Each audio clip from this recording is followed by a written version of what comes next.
Əssalam, mənim abunəçilərim. Mən sizə Teplisamda ekib qoyğan nərsələrimi göstərəcəkəm. Bu tarvuzlar, Xuda xalası inə. Tarvuz köçətlərimiz. Mana bu xəndələk zamça deyişərdi bizən tildə. Zamça köçətlərimiz.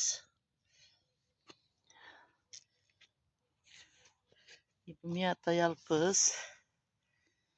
Bunlar badrin köçətlərimiz. Kimə qızıq olsa da xalasa satılğan qoyduk. Köçətlərimiz. Badrin köçətlərimizə rasa yaxşı olub durubdu. Ekişkə tayın. Yine devrəklərinə xrazentema. Ətirgüllər qoydum. Həmməz tamarlab. Ətirgüllərin xrazentemalarım. Havuç güllərdən. İki qoyubman devrəklərinə. Piyaz iki qoyubman. Yine devrəkine. Bu Teplisanın azrak yerine karık tartıp yine badrin unlattık. Yine badrinlerimiz Xuda xalası. Yine bu kulupnaylar güller durdu. Kulupnaylar Xuda xalası yine şu April'in ortalarına başladı. Kulupnaylarla güllerini görsetemezseye yine kulupnaylarımız yine güller gül görsetemesi. Bu badrinin ikinci partiyası. Badrin köçetimizin.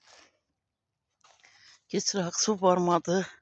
Şimdi unuttuğumuz diğerler için ikinci partiyası. Bu enşuf bize enşuf Teplisamız. Teplisamızda yine şu yine. Teplisağa atırgüllerden iki kopman.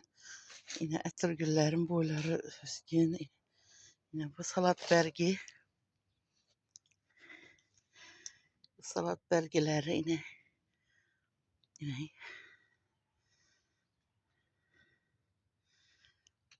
yine da xalasa hemen ese var.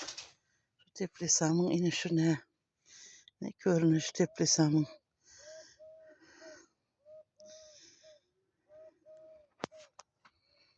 Mehnetin tegi rahat dediler ki. Mehnetini kıldık indi. Rahatından gör nasip kılsın.